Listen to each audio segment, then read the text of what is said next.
Good morning all of you. आज आपण बघणार आहे की रिले रिले हे काय आहे. रिले जो आहे तो असा उपकरण आहे की जो लाईनमध्ये आपल्याला आपण अटॅच करत असतो, जेणेकरून सर्किट ब्रेकरच्या सोबत, जेणेकरून तो काय करतो, सेन्स करतो, मॉनिटर करतो लाईनमध्ये जर काही फॉल्ट आला तर म्हणून रिले जो आहे instrument which close open or on off auxiliary contact of circuit at predetermined or abnormal condition. जेव्हा सर्किट मध्ये एखादी प्रीडिटरमाइंड म्हणजे आपण जर सेट केलेला आहे करंट 10 एम्पियरच गेला पाहिजे आणि त्याच्यावर जर करंट जात असेल तर ती कंडिशन आणि ॲबनॉर्मल कंडिशन, एखाद्या सर्किटमध्ये ॲबनॉर्मल कंडिशन आली का जेवढा व्होल्टेज पाहिजे त्याच्यापेक्षा जास्त येत आहे किंवा कमी येत आहे, तर ही ॲबनॉर्मल कंडिशन जी आहे ती टाळण्यासाठी आपण एक सेन्सिंग डिव्हाइस वापरतो, त्याला आपण रिले म्हणतो. म्हणून म्हटलेलं आहे का instrument which goes open on off auxiliary contact of circuit at predetermined condition और ॲबनॉर्मल कंडिशन. त्याचं हा रिले जो आहे तो कोणत्या तत्वावर कार्य करतो? रिले जे आहे ते इलेक्ट्रोमॅग्नेटिक अट्रॅक्शन आणि इंडक्शनच्या तत्वावर कार्य करतो. रिले जो आहे एक सेन्सिंग आणि मॉनिटरिंग डिव्हाइस आहे. काय रिले? एक सेन्सिंग आणि मॉनिटरिंग डिव्हाइस आहे. It is use in electrical and electronic circuits.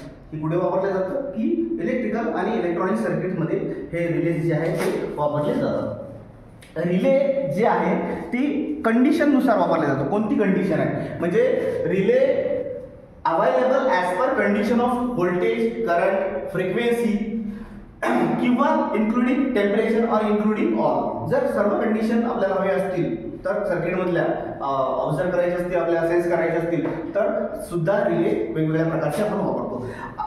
त्यावरून ऑपरेटिंग फोर्स वरून as per operating force it is classified as electromagnetic relay and thermal relay. Electromagnetic रिलेचे परत सब प्रकार पडतात. Current sensing over current relay, under current relay, voltage sensing relay, latching relay. Latching रिलेचे परत दोन प्रकार पडतात, मेकॅनिकल रिसेट रिले आणि इलेक्ट्रिकल रिसेट रिले. त्यानंतर पाचवा प्रकार आहे रीड रिले. रीड रिलेचे 3 प्रकार पडतात, ड्राय रीड रिले, फेरिड रिले, त्यानंतर मर्क्युरी वेटेड कॉन्टॅक्ट रिले, त्यानंतर 6वा प्रकार आहे इम्पल्स रिले, 7वा प्रकार आहे क्लॅपर टाइप आर्मेचर रिले. असे 7 प्रकार जे आहे ते इलेक्ट्रोमॅग्नेटिक रिलेचे पडतात. दुसरा आहे थर्मल रिले. त्यापूर्वी समोर जाण्यापूर्वी आपण बघू की रिलेचं ट्रिपिंग मेकॅनिझम, म्हणजे ट्रिपिंग मेकॅनिझम कुठल्या प्रकारचा राहते, म्हणजे तो ट्रिप कसा करतो. रिले जो आहे तो बसबार, सर्किट ब्रेकर आणि रिले अशी अरेंजमेंट केली असते. समोर जे आहे ते आउटगोईंग फीडर लाईन किंवा सर्किट टू बी प्रोटेक्टेड, जिथं जो सर्किट आपल्याला प्रोटेक्टेड करायचं याच्या लाईनमध्ये आपण काय करतो, सर्किट ब्रेकर आणि रिलेचा करंट ट्रान्सफॉर्मर जो आहे तो करंट सेन्स करण्यासाठी आपण इथे लावतो सेकंडरी कॉईल म्हणून, जो काय करते की त्या करंट कमी येत आहे जास्त येत आहे तो सेन्स करण्याचं काम जे करते. दुसऱ्या भागाला रिलेचा कॉईल लावलेला असतो जो प्लंजर मार्फत ट्रिप सर्किटला जोडलेला असतो. ट्रिप सर्किट जे आहे, ट्रिप सर्किटच्या एका बाजूला ट्रिप कॉईल असतं आणि त्याच्यामध्ये डीसी सोर्स जोडलेला असतो. त्याच्या समोर नॉर्मली क्लोज कॉन्टॅक्ट, सर्किट ब्रेकरचा नॉर्मली क्लोज कॉन्टॅक्ट असते. जसाही लाईनमध्ये या लाईनला आपल्याला प्रोटेक्ट करायचं आहे फॉल्ट पासून, एखादा फॉल्ट लाईनमध्ये जर होत असेल तर त्या फॉल्टला जर लाईनमध्ये एक्सेस करंट, नॉर्मल करंट जेव्हा वाहत असेल तेव्हा सर्किट ब्रेकर जे आहे, रिले जे आहे त्याच्यातून करंट नॉर्मली वाहत राहील. प्लंजर जे आहे, रिले कॉईलचा प्लंजर जो आहे, रिले कॉन्टॅक्ट जो आहे तो नॉर्मली ओपन असतो, तर सर्किट ब्रेकरचा कॉन्टॅक्ट जे आहे तो नॉर्मली क्लोज राहतो. जेव्हा नॉर्मल कंडिशनमध्ये सप्लाय चालू राहते तेव्हा नॉर्मल कंडिशनमध्ये सर्किटमधून इथून करंट वाहतो आणि सोबत रिलेमध्ये पण करंट वाहतो. जेव्हा सर्किटमध्ये काहीतरी ॲबनॉर्मल कंडिशन येते तेव्हा काय होते की हा प्लंजर जो आहे तो खाली खेचला जातो. याच्यामध्ये मॅग्नेटिक फील्ड निर्माण होते, त्यामुळे काय होते की हा प्लंजर खाली ओढला जाते आणि त्यामुळे हा नॉर्मली ओपन कॉन्टॅक्ट जो आहे तो काय होतो, नॉर्मली क्लोज होतो. नॉर्मली क्लोज झाल्यामुळे या बॅटरी मार्फत हा कॉईल जो आहे, ट्रिपिंग कॉईल जो आहे तो एनर्जाइज होतो आणि सर्किट ब्रेकर मध्ये लावलेला जो नॉर्मली क्लोज कॉन्टॅक्ट आहे त्याला काय करतो, तो मागे ओढतो.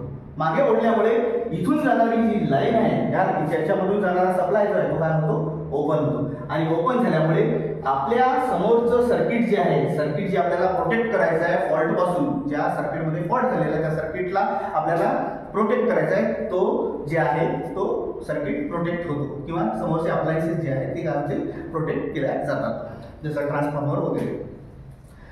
त्यानंतर आपण पुढचा प्रकार बघू रिलेचा. पहिला प्रकार इलेक्ट्रोमॅग्नेटिक रिले. इलेक्ट्रोमॅग्नेटिक रिले जे आहे त्यामध्ये मेन जे आहे ते काय असतं की कॉईल आहे ना, शेडिंग कॉईल असतं. त्यानंतर आर्मेचर, इथे हिंजची अरेंजमेंट करून योकवर जे आहे ते असं फिक्स कॉन्टॅक्ट जे आहे ते बसवलेला असतो. हे जे कॉन्टॅक्ट आहे एक नॉर्मली क्लोज कॉन्टॅक्ट असतो आणि एक नॉर्मली ओपन कॉन्टॅक्ट असतो. हे आहे मुव्हेबल कॉन्टॅक्ट. मुव्हेबल कॉन्टॅक्ट म्हणजे काय होतं, तो खाली वर होतो.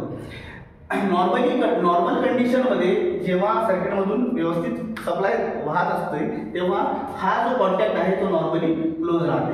एसी सप्लायसाठी आपण सप्लाय जे आहे ते कॉइलला एनर्जाइज करून काय करतो, अगर कॉइल एनर्जाइज झालं तर हा या दोघांमध्ये काय आहे एअर गॅप आहे. एअर गॅप आहे, पण जसं कॉइलमध्ये काही फॉल्ट, सर्किटमध्ये काही फॉल्ट होतं तर हा मॅग्नेट जो आहे, कॉइल जो आहे तो एनर्जाइज होऊन या प्लंजर मार्फत, इथे स्प्रिंग अरेंजमेंट दिलेली आहे, तो या प्लंजरला खाली खेचतो. त्यामुळे काय होतं की नॉर्मली क्लोज कॉन्टॅक्ट जे आहे तो नॉर्मली क्लोज जो कॉन्टॅक्ट आहे तो काय होते ओपन होते आणि नॉर्मली ओपन जो कॉन्टॅक्ट आहे तो काय होते क्लोज होते आणि समोर जे आहे सर्किटला आपण लोड सर्किट ब्रेकरला आपण काय करतो त्यामार्फत या इलेक्ट्रोमॅग्नेटिक रिले मार्फत आपण सर्किट ब्रेकरला सिग्नल देतो आणि सर्किट ब्रेकर जो आहे तो काय होतो ट्रिप करतो आणि आपल्या सर्किटला आपल्या जो ट्रिपिंग प्रोटेक्ट करायचा आहे त्या सर्किटला, आपल्याला ज्या इक्विपमेंटला प्रोटेक्ट करायचं आहे त्या इक्विपमेंटला प्रोटेक्ट करतो.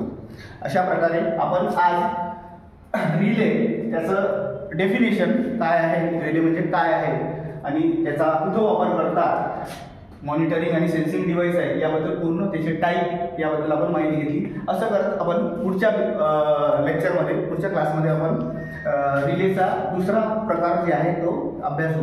आज आपण इलेक्ट्रोमॅग्नेटिक रिले हा बेसिक टाईपचा अभ्यास केला आहे. पुढच्या वेळेस आपण समोरच्या टॉपिकमध्ये रिलेचा दुसरा प्रकार आपण घेऊ. धन्यवाद.